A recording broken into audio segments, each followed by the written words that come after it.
You ever have that one game where no matter how much you try, you just can't bring yourself to finish it? You keep telling yourself, I'll get back to it, but deep down, you know you never will. Today, we're talking about when to decide to move on from a game from your backlog without feeling guilty. Let's get into the intro. A few months back, I played Just Cause 2, and I went with the intention of completing it. It was insanely fun at first, blowing things up, grappling around, and just creating a lot of chaos. But after a while, after intensively trying to complete the whole map by getting the 75% completion on one of the achievements, I realized that I wasn't actually making any kind of progress, or at least I was making very slow progress. I wasn't doing missions, or at least the main ones, and I wasn't following the story. I was just messing around, getting distracted, trying to blow things up, and most importantly, trying to figure out where is that single tower that I couldn't find in that particular area of the map. It was absolutely chaos, and to be honest, insanely grindy. And then it hit me. I wasn't enjoying the game the way it was meant to be played. Or take something like the Assassin's Creed, especially the new entries. Massive open world experiences, great visuals, a lot of things to go about, beautiful landscapes, massive maps, but full oftentimes of nothing. It started then with so much excitement, but halfway through, the overwhelming amount of side content made me feel like I was checking off a list. Not to mention that you had to do collectibles and gather all kinds of stuff that overall just made the whole game more bloated. Sometimes a game is too long, too repetitive, or just not fun anymore. And then that's when I realized it's okay to stop. It's okay to move on to the next game. So what would be the signs that it's time to drop a game? Here are the clear signs that a game just isn't worth forcing yourself through it. Remember that when you're playing games, you're always trying to have fun. And if you're a completionist, you will have that hiccup in whatever you're doing. But if you're playing because you just want to complete your backlog, meaning that you want to get through the hurdle, you want to get through the story, it's not always about finishing the game. So first point is that if you are dreading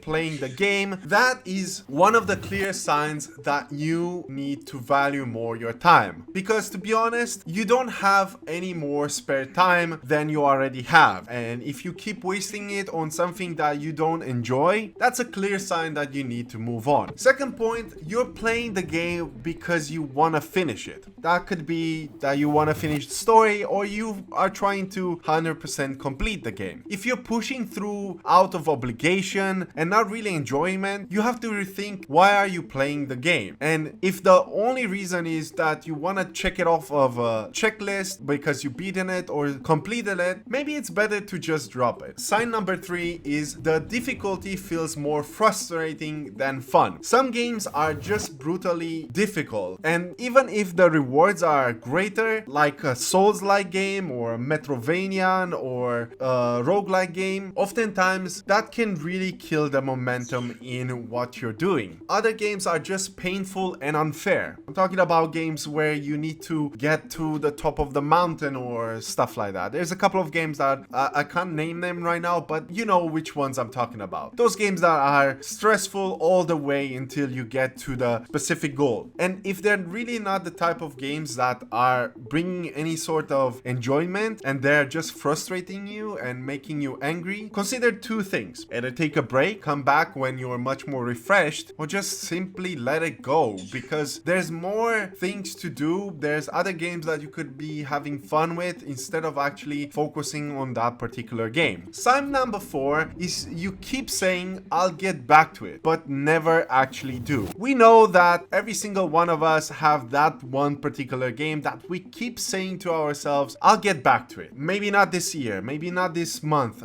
maybe not this particular time. time, but I'll get back to it. For me, for example, is the Witcher series. I've been saying for countless years that I'll be getting back to it, but after trying several times to get in the first one, I just feel like I'll never get back to it. And that's perfectly fine. There will be games that you will probably never get back to it, or simply not even start because you keep telling yourself that you'll get back to it instead of actually making that commitment and action to do it. So what can you do in that case? Just set it aside as a low priority in your backlog, or just move on and accept that you will never get to those games. Sign number 5 is you feel obligated to get your money's worth. And I've fallen into this trap multiple times in the past. Just because you paid for it, it doesn't mean you have to finish it. Surely there are games that you got them in a bundle, you got them in a discount, or you paid the full price and you weren't feeling in the mood at that particular time to finish it. And it's perfectly fine to not really stress over that sunk cost guilt that you will have to keep on doing because you really need to invest 50 hours because you paid $50 on a game. That is a big mistake that I've fallen into trap multiple times in the past. And oftentimes I would say to myself, like, I paid $10 on this and I spend 100 hours on it and I feel like I've got my money's worth. Well, that's not the case. Sometimes you will spend $10 and spend 2 incredible hours in the game that will forever stick with you. It's not about the money, but it's about the experience that you have with that game. And sometimes we really neglect that. So I think it is ideal that whenever you feel like you're not getting your money's worth, just consider the other games that you paid money on and focus on that. Sign number 6 is the game is too long and feels like a second job. You know which games I'm talking about. I talked about Just Cause and Assassin's Creed and other games of that nature. There are some games that simply are never ending when it comes to the amount of content and the stuff that you can do. It's crazy how many games simply do not respect your time at all. If a game feels like you've already sunken enough time in them and simply feel like you've got your money's worth, or you simply spend the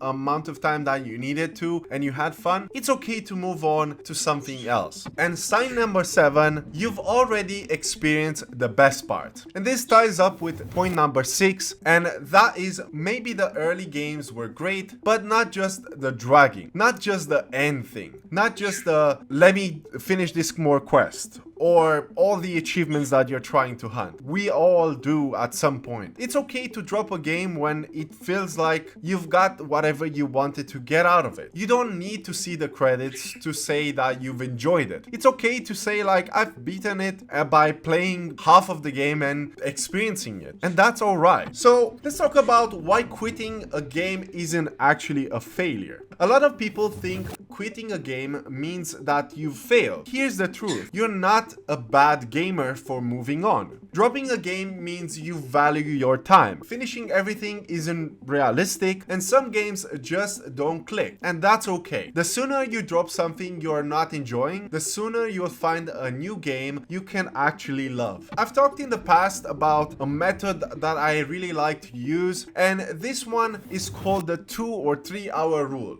Of course, this can be really tailored for depending on the games that you're playing. For example, if you're playing a survival game, obviously the 3 hour rules is not gonna be the perfect method in order to determine if the game is for you. So maybe you will need much more time to invest. Most games that you're gonna play, they're definitely gonna be enough for you to experience the game and see if it clicks for you. If you're unsure whether to drop a game, try this simple trick because it's really helpful. If you're going by the 2 hours rules and you haven't had this game for a very long time, especially if you're playing on Steam, you can actually refund the game if you played it in the last couple of 2 weeks and get your money's worth back and buy something that you would enjoy. But of course, if you're playing on a different platform, there's no way that you can actually refund your game, but I'm talking here specifically about that. If that's the case, just simply put it out of your backlog and move on with the next game. I've seen other people that once they experience experience it, they've seen what the game is all about, put it as finished, and they move on to whatever game they are looking forward to. This method, combined with the 2 to 3 hours rule, helps tremendously to trim down your backlog and assess your backlog in such a way that you can manage it much more clearly. So the bottom line is, not every game is worth finishing. If you're not excited to play it,